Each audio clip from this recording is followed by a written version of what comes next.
Hello, everyone. This is actually take two. You might not see take one, take two, because Layla was having a little coughing fit. So I had to stop the live chat. So I'm going to start again. So here we are. Welcome to another episode of Coffee and Chat with Sue. And today the topic is, what can resource guarding teach us? So your dog may or may not display some kind of guarding behavior. And it's an interesting look at it, where it comes from and how we understand it, because there's many different theories about this. So I'm going to speak a little bit about what I understand, and then also look a little bit deeper at what it can teach us. So what it's about our dogs and how it can teach us.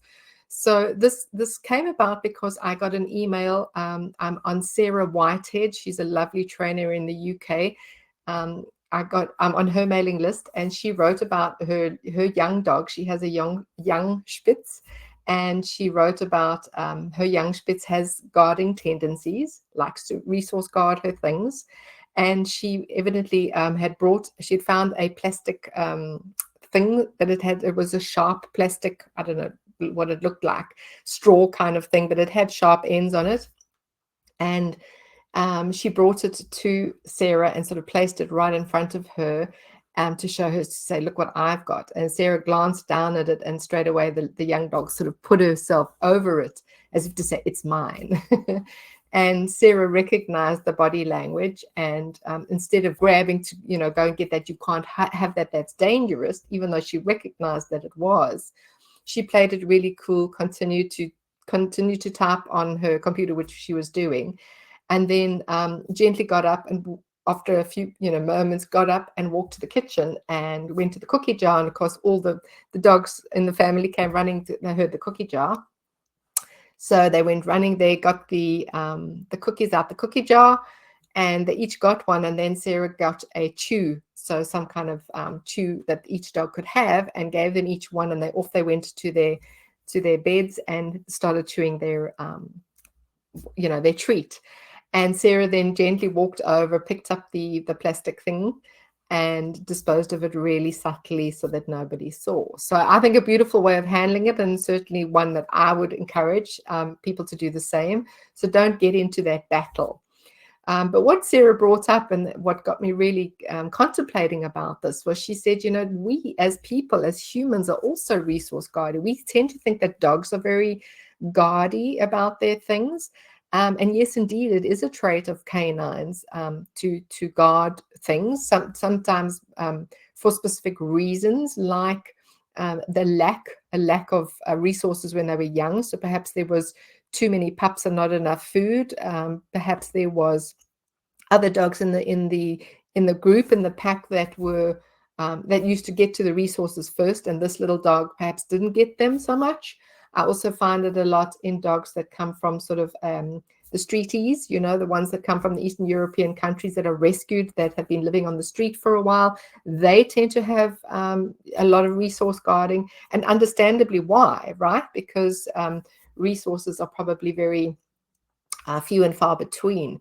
So it is a case of those specific dogs, having that tendency, because resources comes from a place of lack, a fear of not being enough of that around, especially when it comes to food. But there are lots of dogs who not necessarily guard food, but they guard their people, or they guard their territory, or they guard themselves, right? They guard themselves. They don't want other dogs coming into their space, for instance. So there's a lot of different ways to interpret guarding behavior. It doesn't always have to be around a resource as such. It could be any kind of guarding behaviors.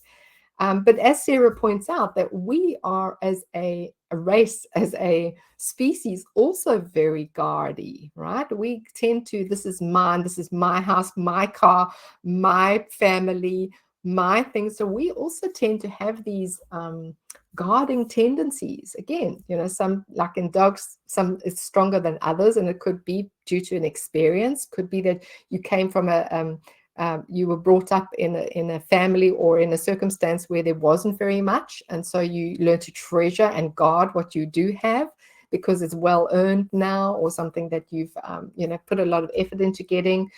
Whatever that is, but there's, just recognizing that we too have a lot of guarding instincts in us for many reasons. And it may go below guarding things, and like we say, territory and possessions. It may be guarding our heart, guarding our emotions, guarding our feelings, guarding our, building walls around us so that people don't come in. And so I thought this was just a great way for us to say, does your dog guard in some ways? And my dogs don't have necessarily aggressive guarding tendencies. They don't growl or snap or whatever when it's around food. But I've certainly noticed that Charlie is more guarded around people coming into his space as he gets slightly older and his pain levels increase. With all his arthritis, he starts to be a bit more guardy of people coming into his space. He also has become more guardy of our property, which he never used to do. He is very much guarding as to see who comes past and who comes in there. So it's interesting to see that it changes for him. His tendencies to have changed, his behavior has changed slightly over the years. But it's just if we look at it from a reflection, from a mirror point of view, what can we learn from that? What is our dog reflecting in us, perhaps? And I always laugh because Charlie has a great habit of stealing socks. He always has since he's a young puppy. And I eventually taught him to bring me the socks and put them in the washing machine or the wash basket, and he gets a treat for it. But he still does it. He still tends to steal my husband's socks and my son's socks, and he gets them really worked up. And this is almost on a daily basis. And I always have to giggle to myself and think, well, what do they need to learn? What are they reflecting to him about their guarding tendencies? So these are just subtle things, it doesn't have to be a lesson, but for me, it is an observation that you can learn and say, what am I guarding? Where am I guarding things in my life? Whether it be people, am I feeling jealous? Am I feeling, this is my stuff. This is, I'm right, I'm this, that guarding sort of tendency. Or are we guarding our emotions and our feelings? Are we guarding ourselves are we protecting ourselves in some way because we don't want to be vulnerable, or we don't want others to get to know our true vulnerability, etc. So it's just an interesting thought. I believe that we can look at guarding tendencies in a different way. So it's tend to be seen as a negative trait in dogs, but I think it's a very common thing, and I think we only recognize it and only want to change it because we have it in ourselves. We have guarding tendencies ourselves in some level and somewhere in our life.